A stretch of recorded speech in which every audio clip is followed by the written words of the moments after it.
अर्थमंत्री कोण? बारामतीचे अजितदादा पवार. सत्ता कोणाची? काँग्रेसची सत्ता येऊ द्या, अर्थमंत्री अजितदादा. उद्धव साहेबांची सत्ता येऊ द्या. याच्या मागे अर्थ आहे बरं का, मी कुणावर टीका नाही करायला आलो. उद्धव साहेबांची सत्ता आली, अर्थमंत्री अजितदादा पवार. एकनाथ शिंदे साहेबांची सत्ता आली, अर्थमंत्री अजितदादा पवार. आणि देवेंद्र फडणवीस साहेबांची सत्ता आली, अर्थमंत्री अजितदादा पवार. गावगाड्यामध्ये ओबीसीची संख्या किती आहे? हात वर करून सांगा. किती टक्के आहे ओबीसीची संख्या? 50% पेक्षा जास्त आहे की नाही? बर, त्या 50% ओबीसी, विजयंती, एसबीसी बांधवांच्या सामाजिक न्याय हक्कांच्या योजनेसाठी किती पैसे मिळायला पाहिजेत? अर्थमंत्री अजितदादा पवारांना आमचा सवाल आहे. अर्ध्याहून जास्त लोकसंख्येच्या ओबीसी, भटक्या विमुक्त जाती जमातीच्या लोकांना किती बजेट मिळालं पाहिजे? सामाजिक न्याय हक्कांच्या योजनांसाठी किती पैसे मिळाले पाहिजेत? ससाणे साहेब किती मिळाले पाहिजेत? अर्ध्या लोकसंख्येला किती मिळाले पाहिजेत? जाऊ दे हो, 52%, 50% सोडा, 25%, 70 साहेब सोडा, 20% सोडा, 15%. जिब्यांना आहेत का? कुठे? गोविंदजी देवकते, बापूराव किती मिळायला पाहिजे? 10% सोडा. मी नेहमी सांगतोय, माझ्या भाषणात जबाबदारीने सांगतोय, 5% सोडा, 2% नाही. फुले शाहू आंबेडकरांच्या नावानं ज्या बारामतीच्या पवारांनी या महाराष्ट्रावरती राज्य केलं, आलटून पलटून सत्तेमध्ये बसले, अर्ध्याहून जास्त ओबीसी भटक्यांना या पुरोगामी महाराष्ट्रामध्ये 1% पुढे बजेटरी तरतूद, 1% पुढे झाली नाही, 1% पुढे. आता माणसं म्हणजे हाके सर काय बोलायला लागला तुम्ही? तो 1% कशासाठी माहितीये का? पत्रकार बांधवांना, तो 1% कशासाठी? आश्रमशाळा, मॅट्रिकोत्तर शिष्यवृत्ती, पोरींची स्कॉलरशिप, वसंतराव नाईक महामंडळ, पुण्यश्लोक अहिल्यादेवी शिरीमिनी महामंडळ, महात्मा ज्योतिबा फुले आर्थिक, काय आता ही आपली मंडळ आहेत ती.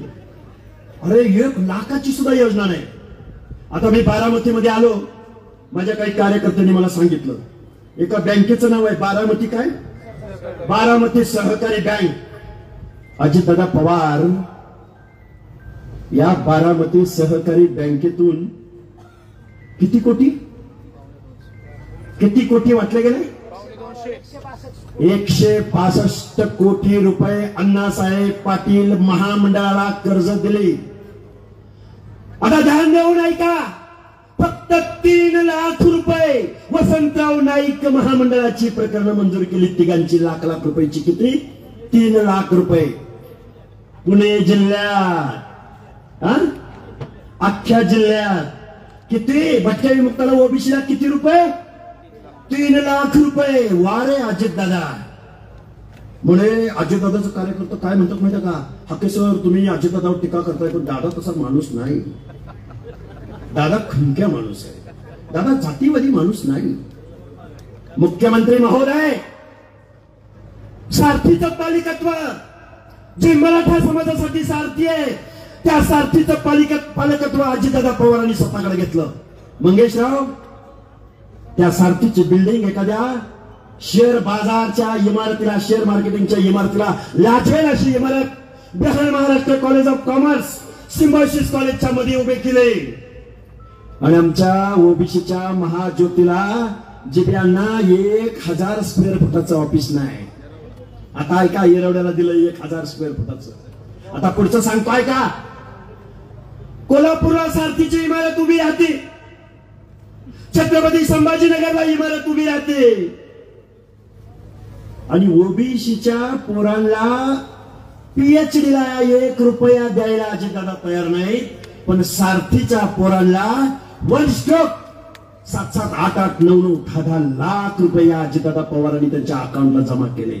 आणि मी जर चुकीचं बोलत असेल ना, त्यांचे कोण प्रवक्ते, कोण प्रदेशाध्यक्ष, मी त्यांची नावं नाही घेत, त्यांनी कधीही आमच्या समोर यावं आणि आमच्या समोर बोलावं. आता मी आलोय बारामतीमध्ये, आम्ही बोलतोय सगळेजण, आम्ही मंडळी सगळे एकत्रित आलेत. कुणाला पैसे कोणी दिले का? कुणी गाड्या पुरवल्या का? आणि हे माणसं कशासाठी इथं आलेत? मनोज जरांगे नावाच्या उभं कुणी केला? शरदचंद्रजी पवार. नाही नाही ऐका, अहो ती पहिल्या दिवशी जाऊन बसले त्या मनोज जरांगेच्या मागं. ती काय म्हणते, आम्हाला ओबीसी मधनं पाहिजे, आम्हाला ओबीसी मधनं पाहिजे. अरे एकनाथ शिंदे साहेबांनी देवेंद्र फडणवीसांनी तुम्हाला एससीबीसी दिले ना. नरेंद्र मोदी साहेबांनी ईडब्ल्यूएस दिला ना, इकॉनॉमिकल विकर सेक्शन. नको आहे त्यांना. त्यांना काय पाहिजे? आम्हाला ओबीसी मधनच पाहिजे. शिक्षण आणि नोकरीतला कट-ऑफ त्यांचा कमी आहे. आम्हाला आरक्षण कशातलं पाहिजे?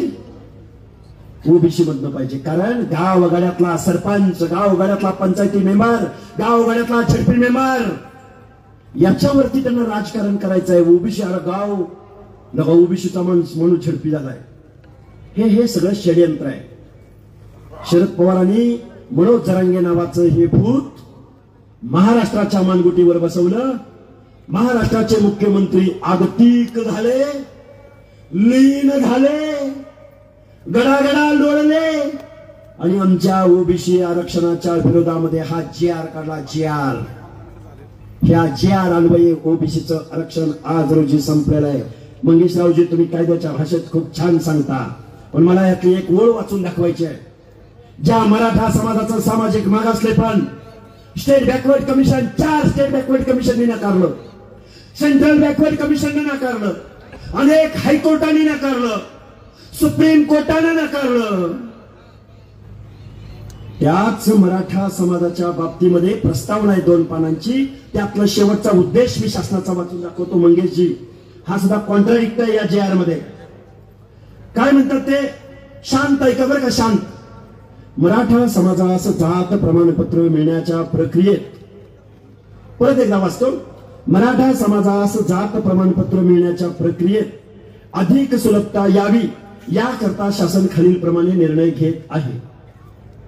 काय संबंध मराठा समाजाचा आणि ओबीसी आरक्षणाचा? आहे का संबंध? ओबीसी आरक्षण कुणाला दिलं गेलं? ओबीसी आरक्षण आता काळूराम चौधरींनी खूप चांगली माहिती दिली, त्यामुळे मी त्या खोलात जात नाही. बाबासाहेबांना हा प्रश्न विचारला होता. अजून 10-20 मिनिटं ऐकायची कॅपॅसिटी आहे ना तुमची? बाबासाहेबांना सुद्धा प्रश्न विचारला, बाबासाहेब तुम्ही एससीला आरक्षण दिलं, ज्यांच्या बाबतीमध्ये झूट अच्युतपणा पाळला गेला, अस्पृश्यता पाळली गेली, आम्ही समजून घेतलं. बाबासाहेब तुम्ही एसटीला आरक्षण दिलं, ट्रायबलला आरक्षण दिलं, जे जंगलामध्ये राहिले होते ते आम्ही समजून घेतलं. मग गावगाड्यातल्या माळ्याला, साळ्याला, कोळ्याला, तेल्याला, हटकराला, धनगराला, संगराला, वंजाऱ्याला, सोनाराला, सुताराला का आरक्षण देताय बाबासाहेब? त्यावेळी डॉक्टर बाबासाहेब आंबेडकर बोलले, डोंगराच्या कुशीला बेलड बेलड रामोशी राहतोय, डोंगराच्या कुशीला मेंढपाळ राहतोय, गावगाड्यामध्ये बलुत्याचा आलुत्याचा सेवा देण्याचं काम माझा नाभिक करतोय, धोबी करतोय, लोहार करतोय. यांना सुद्धा मला विकासाच्या प्रक्रियेत आणायचं आहे. पत्रकार बांधव, एक गत्रव माडखोलकर नावाचा एक सजग पत्रकार होता. त्यांनी यशवंतराव चव्हाणांना प्रश्न विचारला की हा महाराष्ट्र नक्की कुणाचा होणार? त्यांना प्रश्न असा विचारायचा होता की हा महाराष्ट्र मराठी माणसांचा होणार का मराठ्यांचा होणार? काय आता शब्द मागे पुढे झाले असले तर समजून घ्या मला. यशवंतराव चव्हाण म्हणाले की हा महाराष्ट्र मराठी माणसांचा होणार, 18 पगड जातीचा होणार, या महाराष्ट्राच्या भौगोलिक प्रदेशामधल्या सर्व माणसांचा महाराष्ट्र होणार.